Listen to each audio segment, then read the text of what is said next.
စားကြပါအောင်ခင်ဗျာ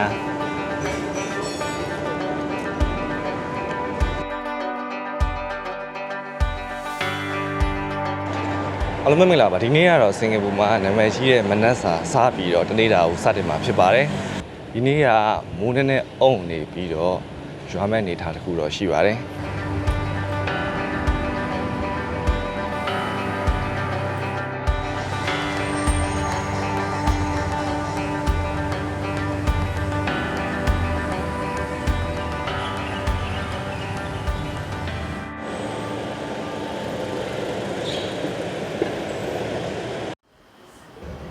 A ဆက်ကကြတော့သူကဒီခါယာယူနဲ့သူကထောပတ်နဲ့ဖြစ်ပါတယ်နံပါတ် B ကကြတော့ဒီခါယာနဲ့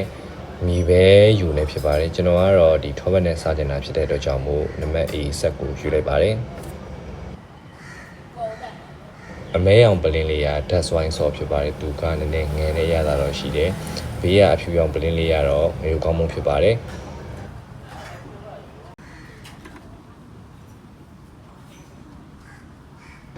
နှမျိုးလုံးကျွန်တော်ထည့်လိုက်မယ်ဆိုရင်ကျုံညှိတဲ့နှက်မှာပျောက်သွားပြီးတော့ပို့ပြီးတော့စားကောင်းလာပါတယ်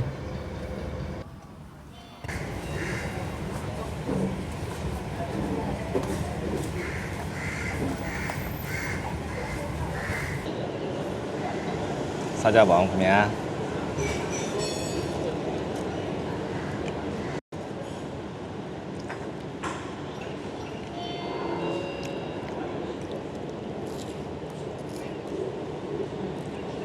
ဒီထဲမှာ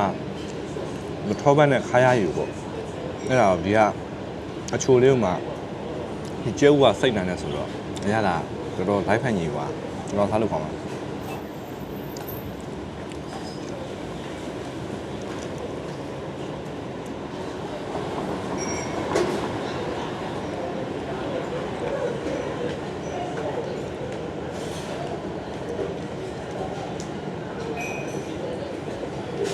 ဒီနေ့ကတော့ရာခွန်ခါထုတ် breakfast သွားစားတာဖြစ်ပါတယ်စင်ကာပူရောက်ဖြစ်ခဲ့ရင်သွားစားပါလို့အကြံပေးပါတယ်ဒီမျိုးဗီဒီယိုတွေကိုသဘောကျနှစ်သက်တယ်ဆိုရင်ကျွန်တော် channel လေးကိုလည်း like subscribe လုပ်ဖို့မမေ့ပါနဲ့အားလုံးကျေးဇူးတင်ပါတယ်နောက်ဗီဒီယိုတစ်ခုမှာဆက်တွေ့မယ်